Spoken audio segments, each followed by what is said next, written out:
You always need to keep a human in the loop when using artificial intelligence. We're going to talk about it today with very special guest, Robert Brown. Yeah. Now, welcome to the Artificial Intelligence Podcast, where we make AI simple, practical, and accessible for small business owners and leaders. Forget the complicated tech talk or expensive consultants. This is where you'll learn how to implement AI strategies that are easy to understand and can make a big impact for your business. The Artificial Intelligence Podcast is brought to you by Fraction AIO, the trusted partner for AI digital transformation. At Fraction AIO, we help small and medium-sized businesses boost revenue by eliminating time-wasting, non-revenue generating tasks that frustrate your team. With our custom AI bots, tools, and automations, we make it easy to shift your team's focus to the tasks that matter most, driving growth and results. We guide you through a smooth, seamless transition to AI, ensuring you avoid costly mistakes and invest in the tools that truly deliver value. Don't get left behind. Let Fraction AIO help you stay ahead in today's AI-driven world. Learn more and get started at fractionaio.com. Thank you, Robert. I'm so excited to have you here because, as we were just talking about before the show, the biggest problem I'm seeing right now is that we're doing everything backwards, which is that we're doing, here's a tool, I bought a hammer, now I need to find some nails. And we don't, and on a deeper level, it's that most people don't have a written down decision-making process. We were talking about this with some other people I worked with last week, is that sometimes our clients don't have a template against which they measure, is this go in the direction of our business, or does this not go in the direction of our business? So even when you're deciding, this is when you see like mission creep, or they have like add-ons to the brand. And I always say, this isn't a logical progression. How did you decide to do from this? I just had a vision. And if people think you're a car brand and now you do helicopters, that's a huge jump because they go, wait a minute. Exactly. They're very different. So that's what I want to dive into first. As an expert in decision-making and this idea of processes, where should someone start when they're thinking, oh, I don't have a process for decision-making? I think the first thing to recognize is that, first of all, human beings are really bad at making decisions. And when I say bad, this doesn't mean that everything we do is just a disaster. But we are, by adaptation, by evolution, whatever, we have developed certain mental heuristics that allow us to live in, let's say, more primitive environments. And so the environment that we're in today, of course, is not the African veldt that we evolved from. So the type of mental processes that we use to evolve in a highly complex, threatening, fast-paced world is not quite the same type of world that we live in today.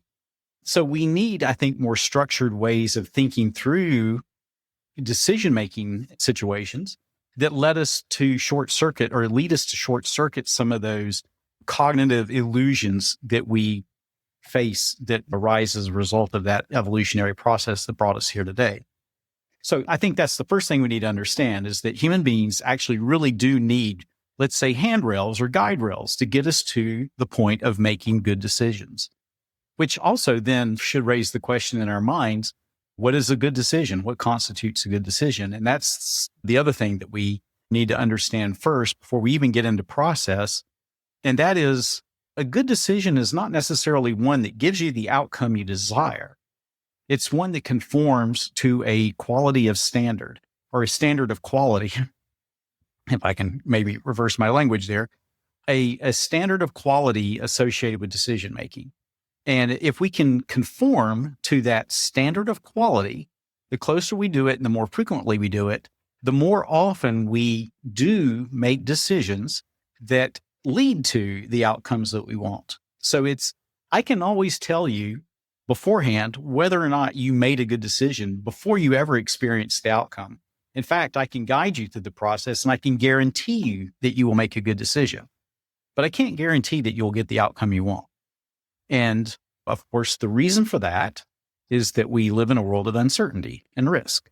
There are many factors that occur outside our control. And so ultimately we make a bet.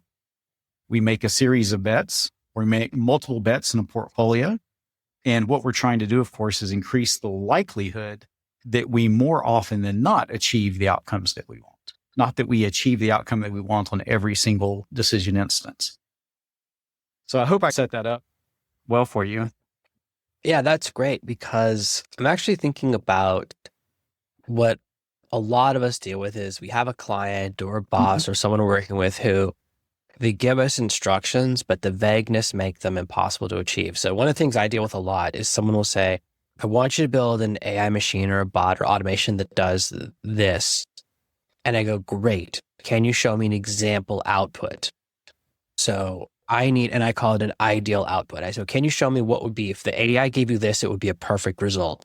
And they go, no, but I'll know it when I see it. And I go, Yeah. that you're not going to, whatever comes out of this is you're not going to, because you're asking me to add in guesswork. And every time you add in, and this is the problem, maybe I talked to Dago, every time you add in an impossible variable or a new variable, the odds of success go down dramatically. Absolutely. So when I have to guess, I said, we'll have to iterate many times. Sure. Because every time I'm building it, I'm guessing at the output. And I deal with this so much where whether it's building an AI that will outline a book, and I'll give you an example of a perfect outline. I don't have one right now, but I'll know when I see it. Anytime I hear I know when I see it, I go, oh no, I'm going to have to raise the price.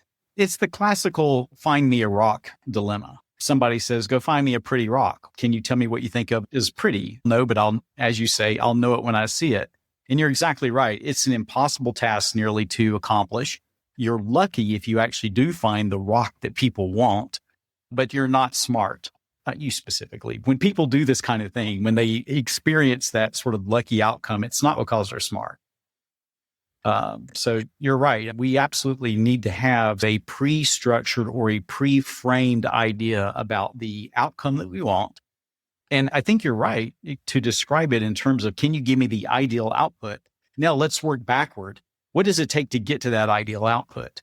And we can have a process that can guide us through that, to go from ideal output back to inputs and then work our way forward to figure out how to optimize that along the way. Is there a way to get someone to switch into that mode to realize how important it is? Because the two areas I deal with a lot of vagueness are description of the final result when they want it. Sure. So I was just talking to someone recently and I go, do you need this by Monday? And they go, I'm just like doing a lot of things right now. And I'm like, but do you need it by Monday? Yes or no? And they're like, and it's like, I need to know if I have to pay my team to work through the weekend extra, if this is an emergency. And sometimes people have a real challenge with it's an emergency or not emergency. And it's something a lesson I learned from my dad, who was a lawyer for many years. He goes, it's always an emergency until it's on the client's desk. And suddenly you have to work through the weekend and work all night, and then they don't look at it for 2 weeks. Sure. So I think the first instance is, how do we convince people that they need to change their behavior? And I'll be honest, this is almost impossible unless a person is feeling or aware of the fact that they've been wasting time and resources, or that they've had an unnecessarily large number of failures associated with what they've been doing.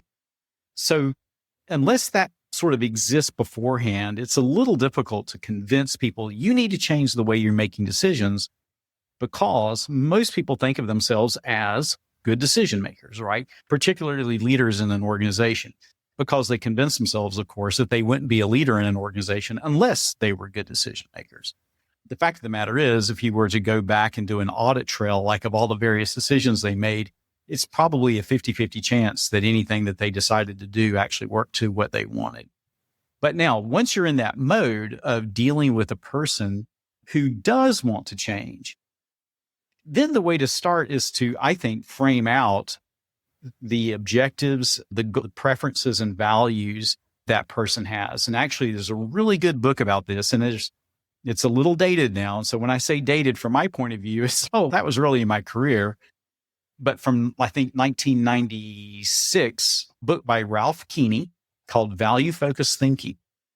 And I think this actually flips the whole paradigm upside down of the current idea behind data-driven decision-making. What you have to do is convince a person that they need to be values-focused in their decision-making. So start off, first of all, by framing out what it is that is important to you in terms of your values. And when I say values, I don't necessarily mean your morals and ethics, but what is it that you want to experience? What is it that is valuable to you? And what are your preferences for those values? Once you can get that framed and clearly articulated, then you can begin to start to think about the decisions that you would make to achieve that. And then once you've identified the decisions you can achieve, that you can use to achieve those objectives, then you can start to think about the various uncertainties and risks that could prevent you from actually achieving your objectives. That gets into a more lower level, quantified level of the decision making. But I say always start with identifying your goals and objectives and values and preferences first, and follow that outline that Ralph Keeney gave us back from 1996. Yeah, it's interesting because when I talk to my kids, especially my younger kids who the ones that are under 6, I'll say, do you want toy 1 or toy 2? And they'll go, I want both. And that's how kids think. But when I deal with clients and I go, which one do you want first? I want both. And I go, but exactly. It reminds me of high school when people are like, oh, I have 7 best friends. I go, then you don't know what best means. So something interesting in my 20s, one of my friends, Ollie, one time said to me, he goes, whenever I'm to ask a girl to be my girlfriend, I say to her, what do you think girlfriend means? And I was like, what? That sounds crazy. And then he goes, every girl gives you a different answer. And I realized that it's true. Every person I've dated, I said, what does girlfriend mean to you? And it's always different. No 2 women have given me the same answer. I'm very married now, but my wife's definition of married is probably different than every other woman's. And it's really surprising how much words have different meanings. So now I've learned to when someone says, I want an automation or I want this, I go, what exactly do you mean? And I often go through this Dr. House phase where I'm like, I know what you said, but I have to figure out what you meant to say. And what's the problem we're trying to solve? And sometimes people use words. I think there's actually a big problem with AI is that the word agent means 50 things to 50 different AI people. We don't have any standard definition, so it's really hard. I talked to someone last week whose agentic is different than agent. And I was like, okay, no, it's really tough. So even to get to that point of what's important to you or what is the most important thing. And this is another area of definition because I've worked with people before who they go, what's the most important metric to you? And I go, dollars. Exactly. I don't care about followers, reach, engagements, likes. If nobody likes the post and it makes $1,000, I like that way more than 1,000 likes because I can use those $1,000 to buy food. Likes you can't, and it's always fascinating to me. Again, when I have to go through this process of let me explain what's the most important metric to me and what are the values here. And yes, I was explaining to someone the other day, the thesis of my company, which is AI simplified. I said, if I teach a process and it's more complicated than another process out there, I can't do that. But I have and it took me a long time to get to that thesis, a year of thinking about how can I really specify what I do.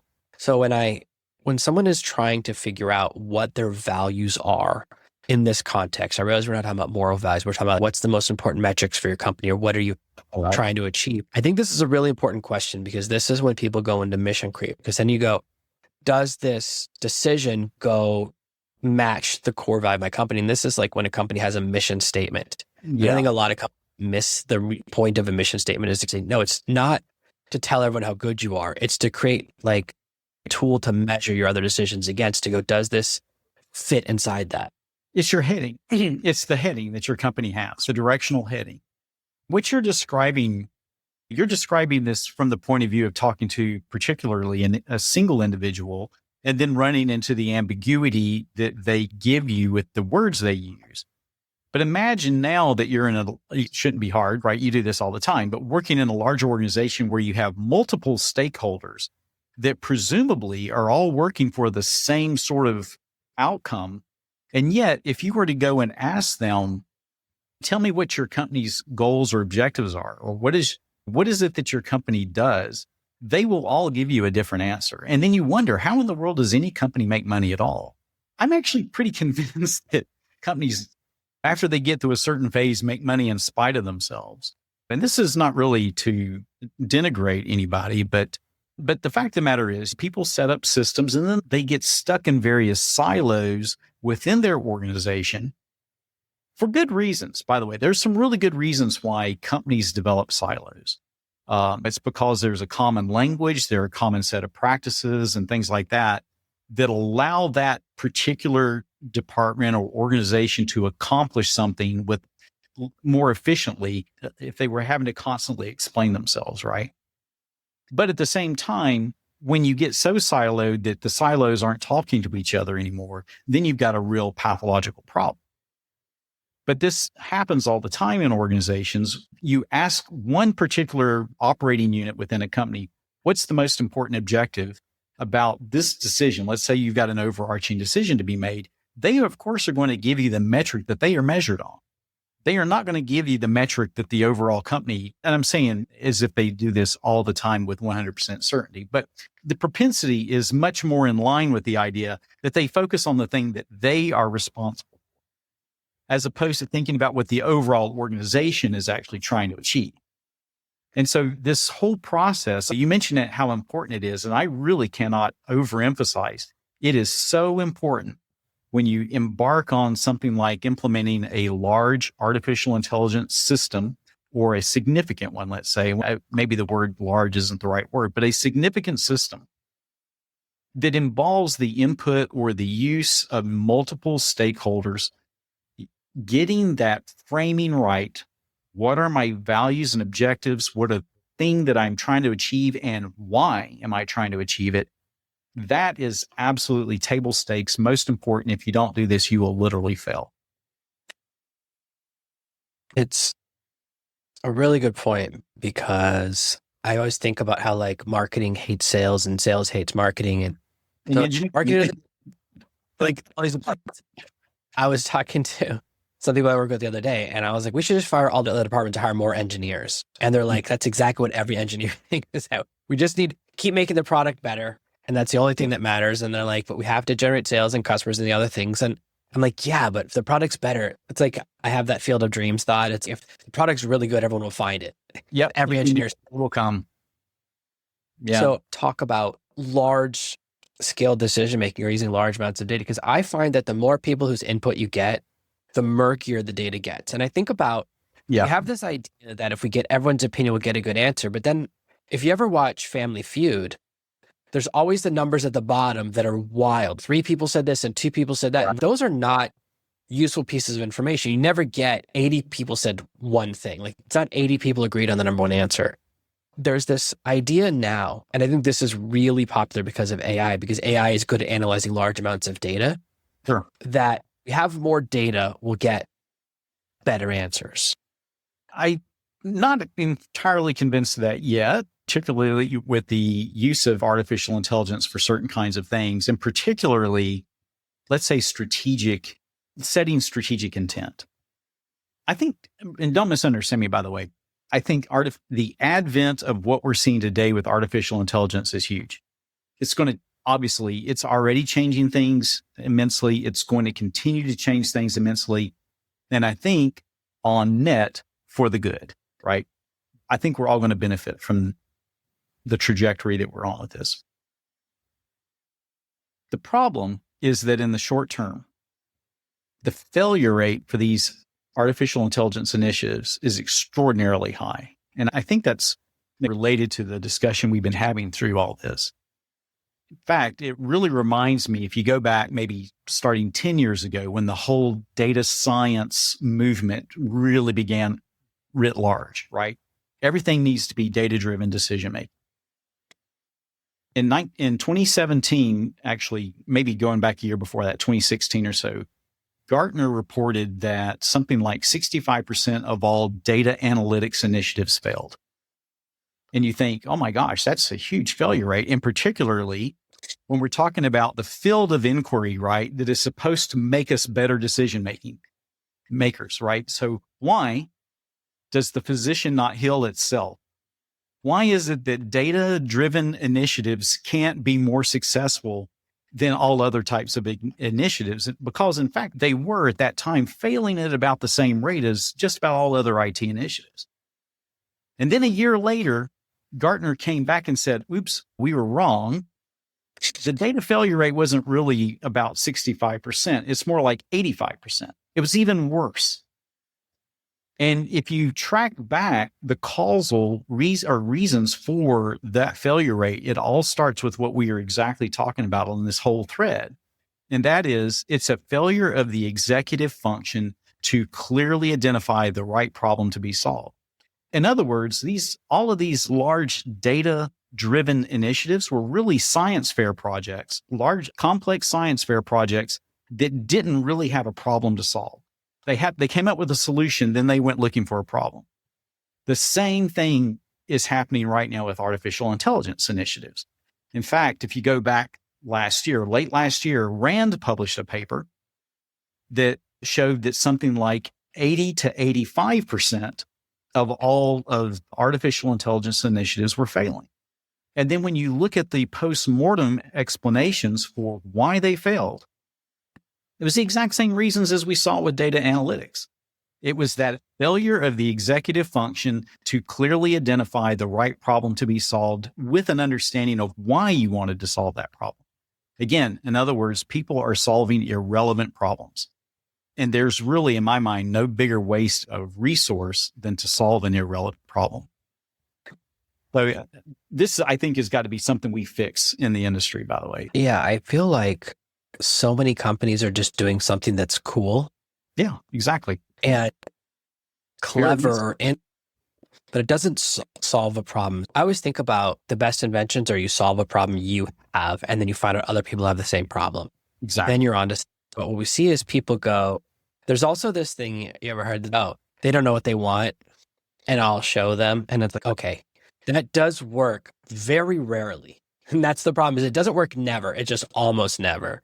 And they're like, so it means there's more than 1 million people. It means it's going to work for me. And I think this is a really important lesson. It gets back to first principles, because when I teach people entrepreneurship or starting a business, they say that you want to find the 3 Ps, which is, are there enough people who have the problem you solve and they're willing to pay for it? Those are the 3 elements. Now, if there's not a lot of people, but they'll pay a ton of money, sure, like surgery, you don't need that many customers.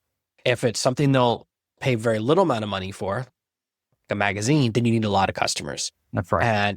And that kind of determines things, and like how big the problem is for them means how likely they are to pay for it. And I see that we're bypassing that so much right now, both in people investing in these AI ventures and they reach out to me to solve problems or to help them to use a really cool tool.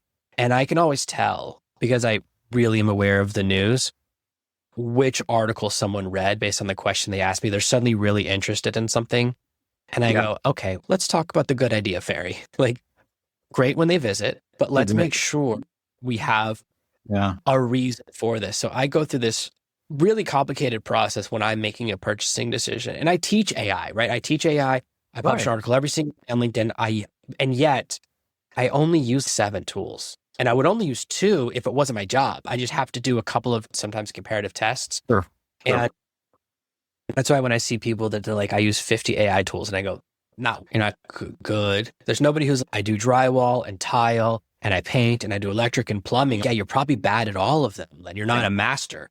That's the difference, is that it's the person who narrows their focus who's really good. And I think that this is exactly what's happened. Just that we get and that's fine, but it's then say you're a handyman. Right? But there's this thing that's happening, and I think you're exactly right, which is that we think more information is always better. And as I was saying earlier, like I think of this all the time, which is that now we transcribe every meeting and we store it on cloud servers. And think about how many servers there are around the world, hundreds of terabytes of transcripts that nobody will ever use, listen to. And it's like hoarding. Like now we're doing digital hoarding, and all of this data is out there. And it's just like, we think because it's in the cloud, like the cloud's not a real place. The cloud's a computer just at someone else's house. It's still using electricity, taking it made out of computer parts.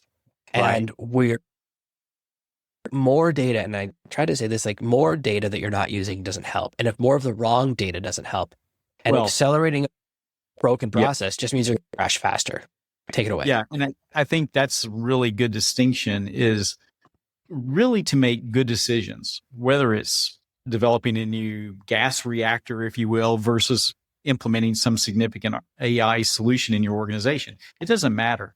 If you're using irrelevant information, or if you're trying to mine just irrelevant information to help support your decision making, you'll probably find something to justify the decisions you've already made.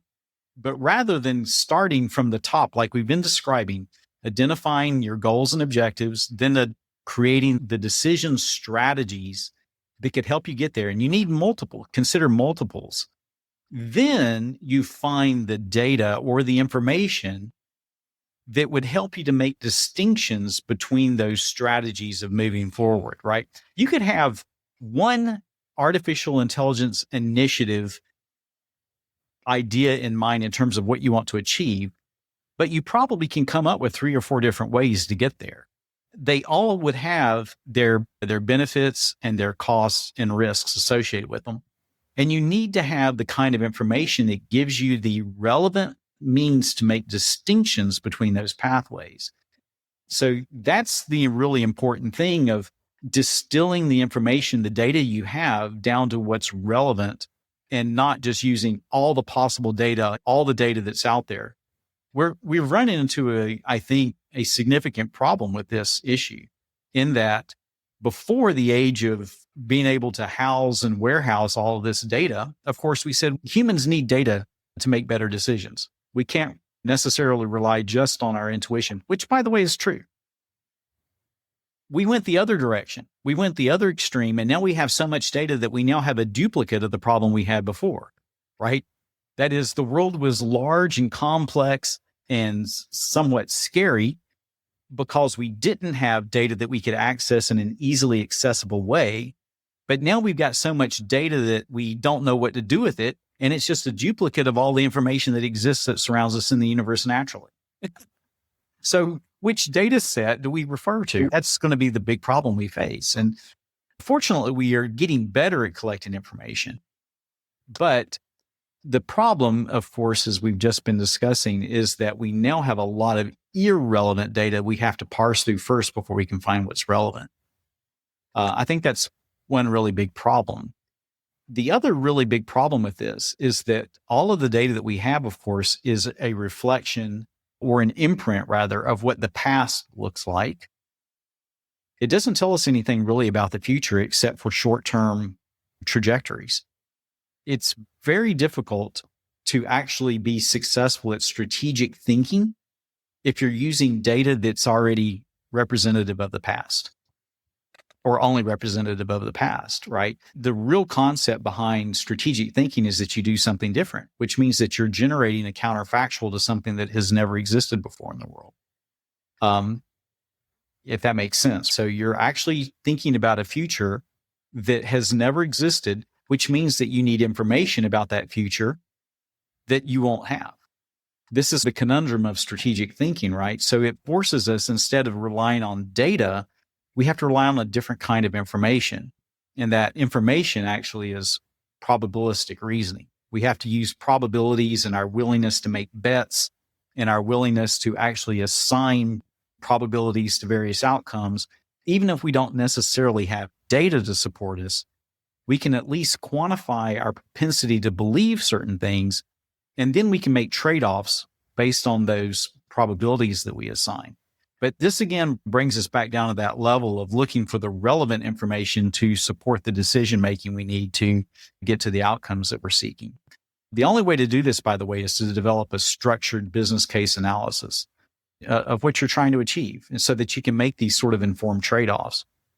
And I think that's actually one of the biggest problems I'm seeing myself with people that are going down this pathway of developing large, significant artificial intelligence solutions to problems. They aren't necessarily stopping to ask themselves, what is the business case rationale that supports this decision making? It reminds me of that saying, often people are fighting the previous war instead of the current war. Like you look at the data for the last one and it's, no, this one's different. And it's the same thing. That one of the things I find interesting is people will often say, oh, I admire this business person or that billionaire. And I say, their wife left them and their kids changed their names. Their family hates them. Do you want that out? Like, you have to look at the totality of someone's result. And we just look, I want this family from this person, that business from that person, that income. And it's like, you can't pick and match. Wherever you model, you're going to get that result. And like, maybe you can set the new world record for the biggest divorce settlement. That can be your dream. Fine. But it's, I see that so much where, and that's obviously a more personal decision, but even at larger levels, we model decisions or we look at things that people did in the past, or we're looking at the wrong data and we don't look at enough of it and go, everyone used to love that book, Good to Great, right? About those 10 companies. And then I think 8 of them are gone. Yeah. And I don't know if that book is the reason, but it's like, this is the example of resilient companies. And it is, I think that's one of the things that's really interesting is that large companies are slower to make decisions, and it's really challenging Yeah. because you get locked to a certain way of thinking. And if you model that, you lose your advantage as a smaller company, which is agility. And I Right. think that it is this temptation of going, have a bunch of data, tell me this is a good decision. And I often look, what's the quality of the data? One thing I find really interesting, people make a decision based on like online opinions. And I go, whose opinion did you ask? Did you ask your customers or just everyone? It's not, it's Exactly. very different. Existing customers, when I get feedback from an existing customer, I pay a lot more attention than when it's just a blind email from someone who's never bought something from me. Right. I weight them completely differently, but I see a lot of companies that weight them the same. And sure. I don't care if you were never, a lot of people will never buy any of my products, read any of my books. Most people won't. The majority of the world isn't interested in what I do, which is fine. So I need to narrow it down to just existing customers or potential customers, and then make the decision about what they want, because that's another way and there's just one of many ways that data can be thrown off.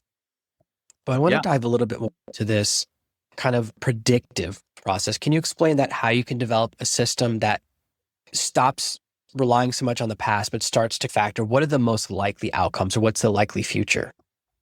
So this really gets us a little bit into the weeds, if you will, of the concept behind decision quality.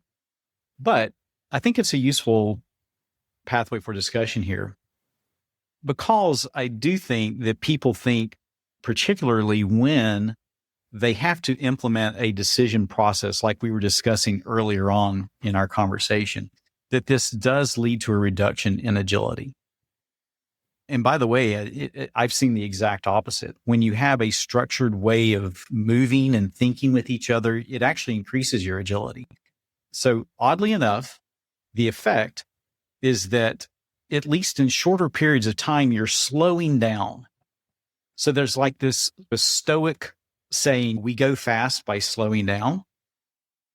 What happens is that by having a structured decision-making process, you're actually taking the time to think through what can happen before it happens. And that way you can develop mitigation plans. Or the converse of that, maybe instead of thinking in terms of the things that can happen to you that you don't want to happen, you think about the things that you want to happen, and then you develop a, quote, mitigation plan to help promote those, right? So first thing is understand that a refined or a defined decision-making process actually helps to accelerate your decision-making when it's structured the right way. There is a bit of a caveat to it. Now, to get to the predictive part that you were just asking me about, the way to start this is actually to map things out. I like to do this visually. I'm a very visual thinker, and I find a tool like an influence diagram is a very powerful way to think through the predictive, the structure of any sort of models we might need to help us think through the decision making.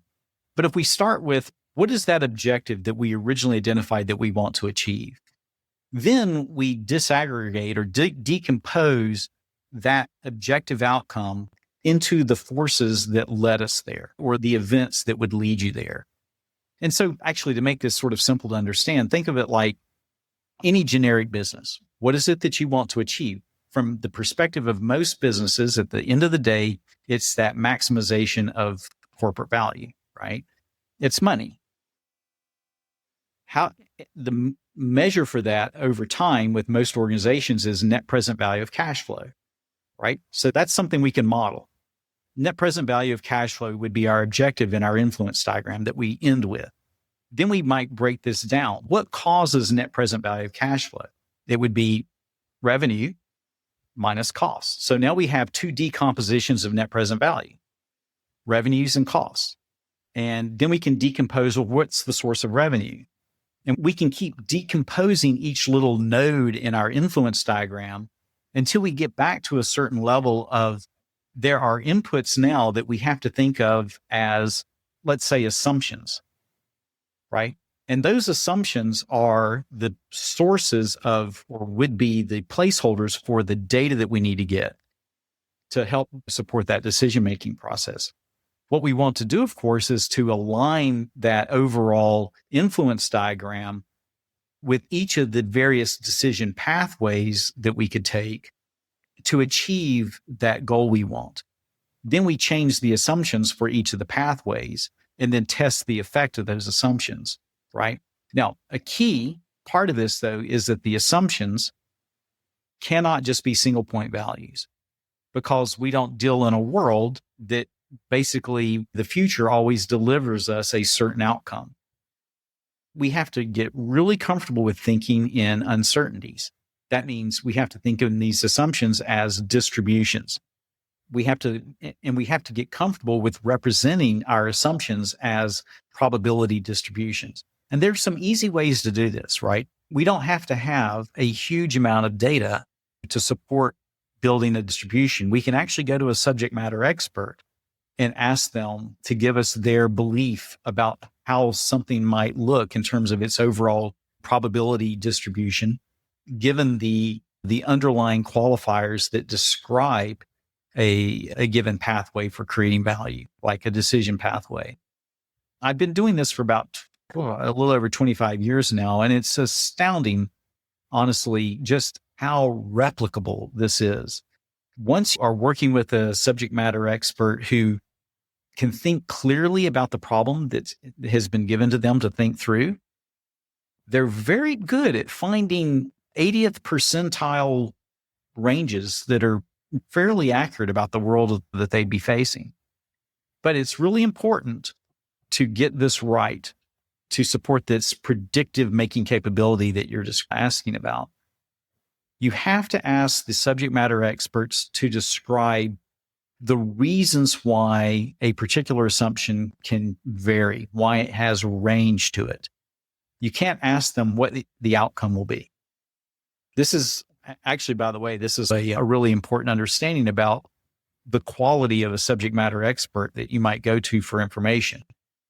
Subject matter experts are actually constrained by the same types of biases that all human beings are. In fact, they're pretty bad at making predictions about the future in an unaided way.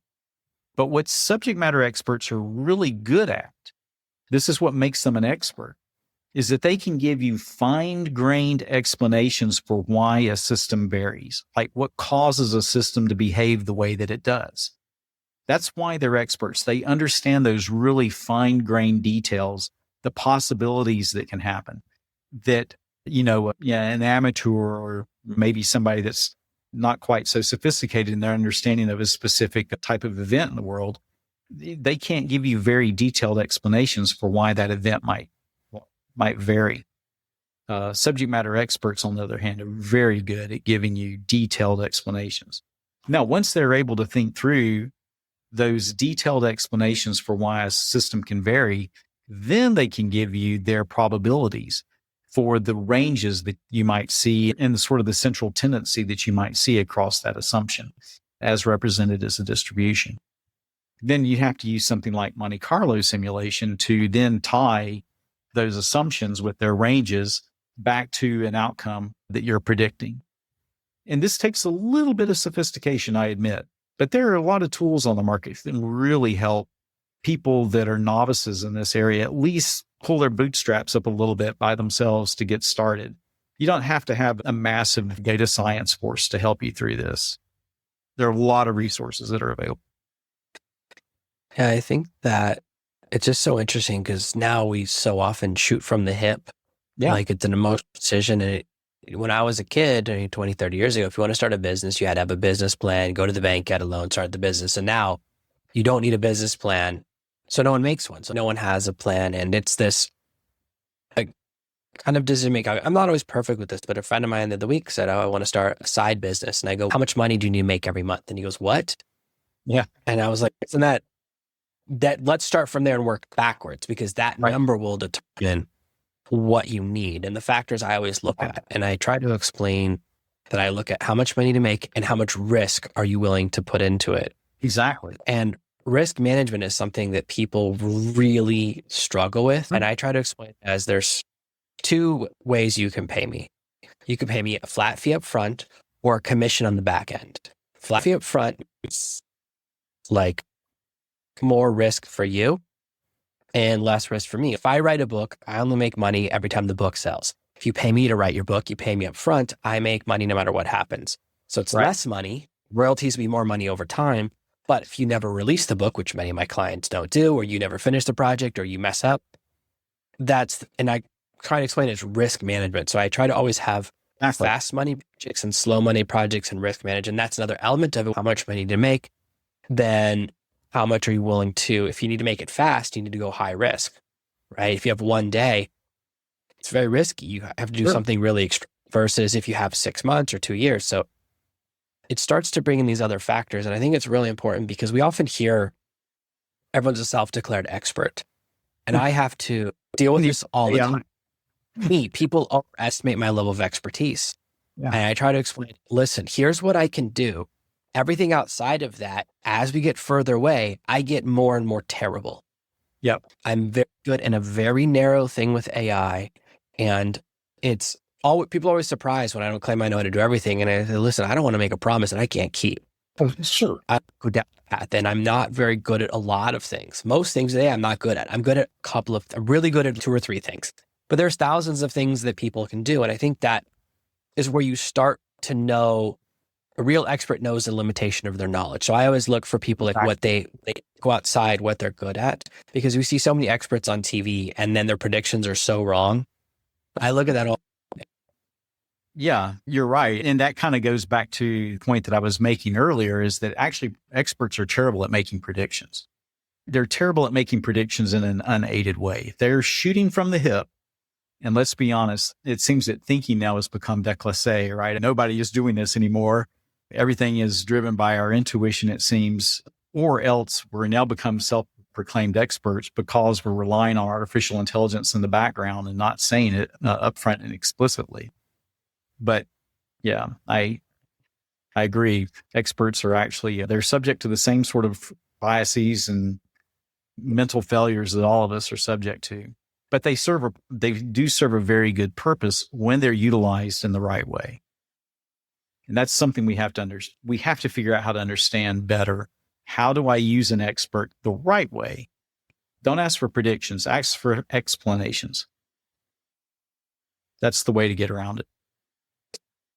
I think that's really good. I think this is going to help a lot of people who have been caught. I often talk about double dutch with making an AI decision. Like you try to want to jump in at the right moment. The 2 jump hooks are spinning. I don't want to make the wrong decision. So you wait longer and longer, or you jump in too fast and get all tangled. And I think this will help a lot of people because I think my feeling is that decision-making before you implement is like where people are really struggling now.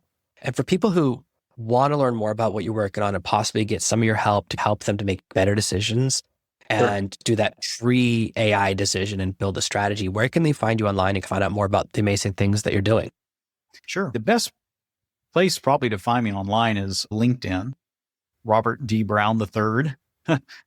I know that sounds a little highfalutin, but the name Robert Brown is actually such a very common name. I have to have a way to make a distinction so that people can find me. Oh, I know. Yeah. Deal with it. Yeah. Those of us with colors for last names and names like Robert and Jonathan, we run into this problem. But yeah, LinkedIn is the best way to find me, I think. And I maintain a sort of an open network attitude. If a person is interested in having a truly professional, collegial sort of relationship with me on LinkedIn, I answer emails that I get there. I'm not really all that interested in people just jumping right in my inbox and trying to sell me something. Probably 1 out of 1,000 times has that actually ever turned into something where I go, oh, I'm actually glad you did that. Maybe even less than 1 in 1,000. But yeah, that's a good place to reach me. And also, I'll give my email address, Rob Brown at resilience, or I'm sorry, I get my email addresses here confused, Rob Brown at cyberresilience.com. But currently I work for an insurance company called Resilience. And I'm actually working within this company as an internal consultant, if you will, as the senior director of cyber resilience to support making these kinds of decisions that we've been discussing. Not necessarily AI decisions per se, but decisions related to new product development, if you will, new supporting strategic planning, those kinds of things. But they're all related. Just because artificial intelligence is certainly a new technology that's available for us, like the internet was, and many other really cool, powerful things that have been developed. In the end, really, the decision making around it is the same. Again, it goes back to identifying what we want to achieve and why. And then what can I do to get there? And then finally, taking into account what are the risks and uncertainties that would prevent me from doing that? And then how can I structure my risk management efforts to maximize the likelihood that I get the outcome that I want? But also keeping in mind, just because you do make that good decision, that is, you've taken into account that information the way we've described it in that hierarchical way, that doesn't guarantee that you get the outcome that you want. It just increases the likelihood that over repeated trials at making decisions that you do increase the likelihood of getting what you want. That's a really important thing to understand. It gets you out of what we call resulting.